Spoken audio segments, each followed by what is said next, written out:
PIB es el Producto Interno Bruto. Es un indicador económico que refleja el valor monetario de todos los bienes y servicios finales producidos por un país en un determinado periodo de tiempo y espacio. Esto se utiliza para medir la riqueza que genera un país. Tenemos que conocer todos los bienes y servicios finales que producen este. Al referirnos a servicios finales, queremos decir que se consumen. Es decir, desde la producción de manzanas, leche, libros, máquinas, hasta servicios que hayan producido las personas, tal como el servicio de un taxi, de un dentista, de un abogado. Pero ¿cómo se calcula el Producto Interno Bruto? En este tenemos tres maneras de calcularlo. Primero vamos a ver el método de gasto. Es la suma de los residentes en bienes y servicios finales, tal como lo podemos ver aquí, siendo C el consumo, más I, que es la inversión, más G el gasto público, más X exportaciones y menos M importaciones. Después tenemos el segundo método, el método del valor agregado. Es la suma del valor agregado en bruto que se genera en la producción de bienes y servicios en un país determinado, en un tiempo determinado. En este caso, esta es la fórmula, donde BAB viene a ser el valor agregado en bruto. En tercero tenemos el método del ingreso. Este es equivalente al ingreso que ganan los propietarios de los factores productivos en trabajo y capital durante un periodo de tiempo. Esta es la fórmula. En esta, ¿qué quiere decir? Que PIB es igual a RA, que es la remuneración de asalariados, más el EB, que es el excedente bruto por explotación, igual a la comparación del PIB. Después también tenemos las críticas al Producto Interno Bruto. Una de las razones por las que es publicado es porque no mide la distribución de la riqueza dentro de un país con la diferencia de otros países, pero para esto hay otros indicadores, tal como el índice de Gini y el índice de desarrollo humano, siendo esta la segunda y creo yo la más importante. El IDH, el índice de desarrollo humano, es un índice nacido por el programa de las Naciones Unidas para el Desarrollo, PNDU, que mide el nivel de desarrollo de cada país atendiendo a variables como la esperanza de la vida, la educación, el ingreso per cápita a través de sus mediciones del índice del desarrollo humano de la ONU, que se encarga de mostrar las posibilidades de crecimiento económico de las sociedades en el mundo. Y de este modo esto le facilitará a tener un entorno adecuado para el cumplimiento de sus objetivos y las condiciones de vida en general. Este se basa en el estudio de las variables de cada rincón del mundo, como ser su esperanza de vida, su nivel de educación y el per cápita.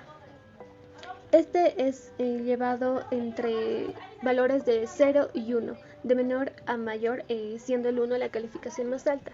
En esta vemos tres. Por ejemplo, el desarrollo humano alto, que también es High Human Development, que son superiores al 0.80. El segundo, desarrollo humano medio, Medium Human Development, que es entre 0.70 y 0.80. Y en tercero tenemos el desarrollo humano medio Human Development, que es entre el 0.50 y 0.70. Y por último tenemos el desarrollo humano bajo Low Human Development, que es una valoración inferior. Bueno, a continuación yo les voy a hablar sobre lo que significa el PIB específicamente en Bolivia. Y cuando hablamos del PIB significa Producto Interno Bruto. Y este Producto Interno Bruto va a ser el indicador de la subida y de la bajada de la economía que genera un país en un año. Así también prosiguiendo, los elementos que van a medir este indicador van a ser los denominados tangibles, y estos pueden ser los coches, la maquinaria, la ropa, etc. También vamos a hablar sobre el INE, que es el Instituto Nacional de Estadística, y este se encarga de pasar la información pasado los 90 días finalizado el año.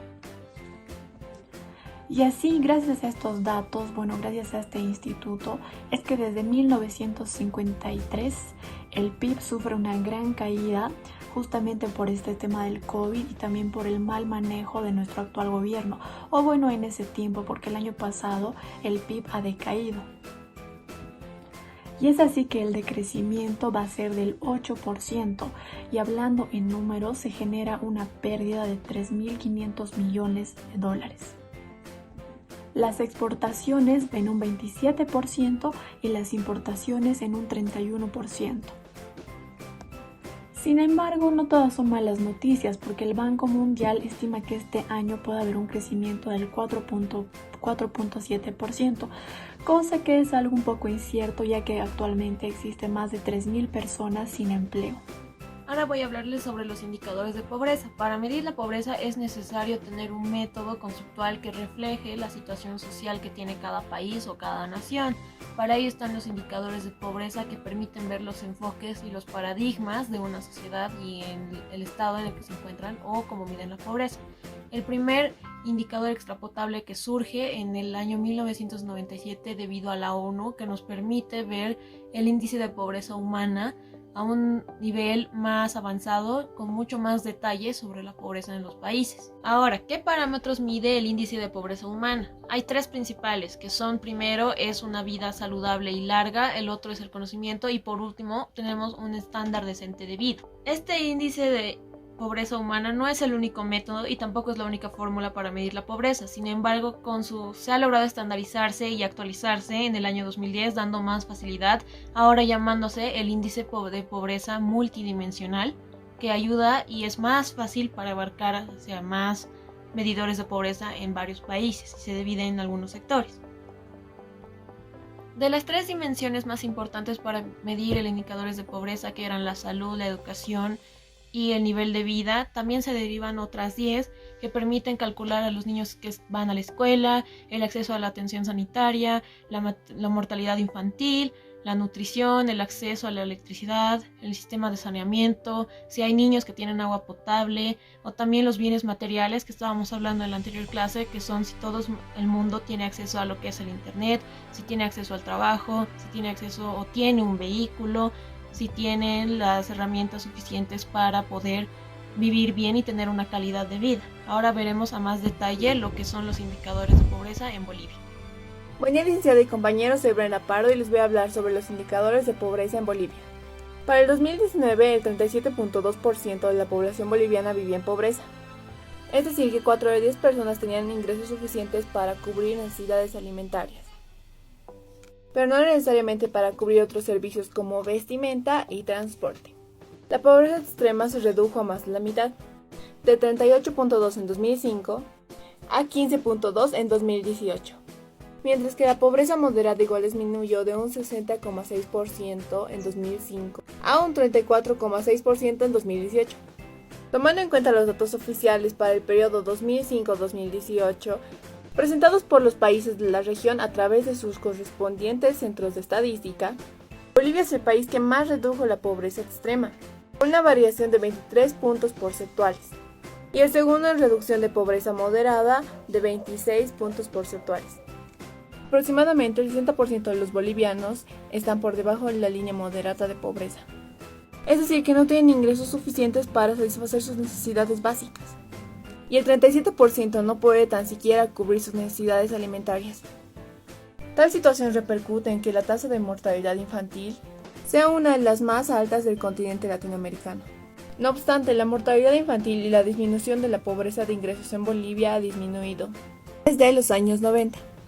Aunque la disminución de la pobreza de ingresos se ha desarrollado a un ritmo bastante lento y poco sostenible, como indica el programa de base de datos MECOBI, gestionado por el BID, la CEPAL y el Banco Mundial, solo el 35% de los bolivianos puede ser considerado como no pobres.